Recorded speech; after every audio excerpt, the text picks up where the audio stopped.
কিন্তু আমরা কাঠটা গ্রহণ করলাম।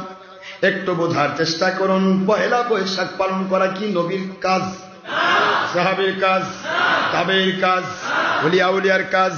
পহেলা বৈশাখ পালন করা হিন্দুদের কাজ। হিন্দুরা করতে পারে কারণ তাদের ধর্মীয় অনুষ্ঠান ঘট পূজা। কি পূজা? ঘট পূজা হিন্দুদের অনুষ্ঠান।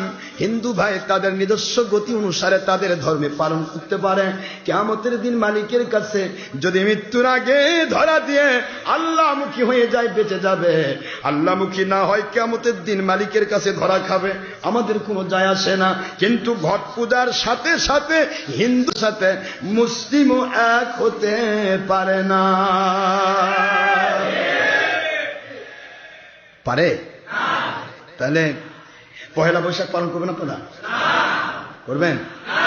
দেশ বিদেশে যারা আছেন ইন্টারনেট রেডিওর মাধ্যমে আমি বাংলাদেশের বিরোধী দল, সরকারি দল, আলেম ওলামা, ওলিয়া উলিয়া, জাকিরিন শাকিরিন, সমস্ত প্রশাসন, সমস্ত ভাইদেরকে বলছি, পহেলা বৈশাখ নববর্ষ আমার বাংলাদেশের সকল কিছুকে, খালি বৈশাখ না সব মাসকে আমরা ভালোবাসি। ঠিক না? ঠিক।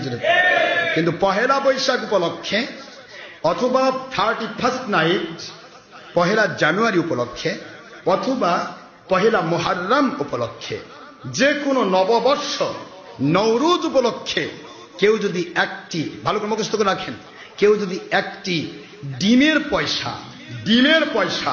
ডিমের দাম কত? কথা কয় না, কি হলো? এই ডিমের একটা ডিমের পয়সা যদি পয়লা বৈশাখ নববর্ষ উপলক্ষে কেউ খরচ করে, ব্যয় করে, সকল তাফসীরকারক, ওলিয়া উলিয়া, সমস্ত জাকিরিন শাকিরিন, দুনিয়ার সকল চার মাযহাবের ইমামগণ, বাংলাদেশে কারামত আলী জয়নুপুর রহমতুল্লাহ, মওলানা তিস্তা আজমি সানজির রহমতুল্লাহ, সকল ওলিয়া উলিয়াগণ নবীজির সেই হাদিস মান তাশাব্বাহা বিকওমিন ফাহুয়া মিনহুম ফালাইসা মিন্না লাইসা মিন্না মান তাশাব্বাহা বিগায়রিনা, সমস্ত সেই হাদিস এবং সূরাতুল আলে ইমরানের 85 নম্বর আয়াতের ভিত্তিতে তারা ফতোয়া দিয়ে দিয়েছেন, একটা ডিমের পয়সা পরিমাণ অর্থ যদি কেউ নওরোজ উপলক্ষে ব্যয় করে, সে ব্যক্তির জীবনের 40 বৎসরের ইবাদত ধ্বংস হয়ে যায়। কত বৎসর ইবাদত ধ্বংস হয়ে যায়? যেগুলা করে এদের তো ইবাদতই নাই, ধ্বংস হবে কি? কি কোন আপনার কথা করছেন না? হুজুর ইমান চলে যাবে। কে ভাই, ইমান থাকলে তো যাবে। ইমান তো অষ্টাশায়ের বন্যায় ভাটির দিকে চলে গেছে, আর ফিরে আসার সুযোগ নেই। কথা ঠিক না? ঠিক।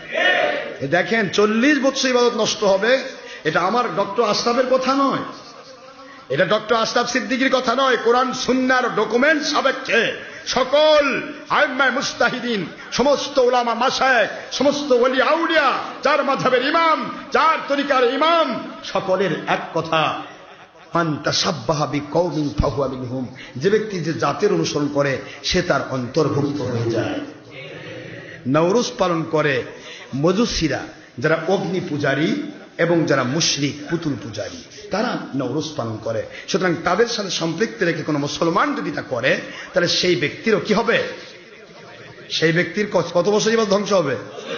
40 বছর ইবাদত ধ্বংস হবে। নাউজুবিল্লাহ পড়বেন। তাহলে এক পেটি ইলিশের দাম কত? আরে কথা কন না কেন, কি হলো? 100 টাকা। আচ্ছা, এক প্লেট পান্তার, আপনারা সারা বছর ইলিশ খাবেন, কোনো আপত্তি নাই, ইলিশ আমার জাতীয় মাছ। কি ঠিক না? সেই একদিকে মাছের রাজা, আরেকদিকে জাতীয় মাছ। ইলিশ জাতীয় মাছ, আমার বাংলার সম্পদ। আপনি সারা বছর পাইকারি খান, কোনো আপত্তি নেই। I have no objection about matter, কোনো আপত্তি নেই। শুধুমাত্র পহেলা বৈশাখের দিন ইলিশটা বাদ দেন। এই দিন বাদ দেন, মানে এই দিন মাজুসিরা খায়, আমরা খাবো না, বাস। পান্তা সারা বছর খান। পান্তা তো আমাদের একটা সিমটম বহন করে। আপনার দেখেন পান্তা হলো ভাতকে পানি দিয়ে রাখা। হ্যাঁ, ভাতটা কি পানি দিয়ে? পচা ভাত পানির সহবতে সালসা হয়ে গেল। সারা বছর পান্তা খান, যদি আপনার সর্দি কাশি না থাকে সারা বছর খান, আমার আপত্তি নেই। কিন্তু এই যে কি বলে পয়লা বৈশাখ উপলক্ষে পান্তা না, সারা বছর যদি পান্তা খেয়ে অভ্যাস থাকে, এই দিন গরম ভাত খান।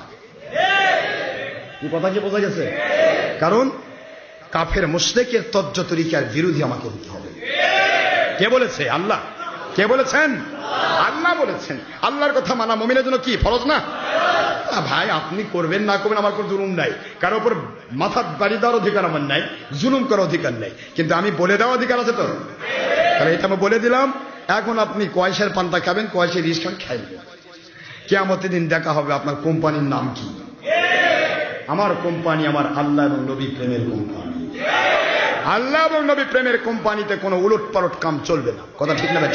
আমরা সবাই দেশকে ভালোবাসি, এদেশের সন্তান আমরা, এদেশের সকল সবকিছুকে ভালোবাসি, কিন্তু ভালোবাসার অর্থ এই নয় কাফের মুশরিকের তর্জ তরিকার সাথে মিলে যাব, এটা হতে পারে না। কথা ঠিক না?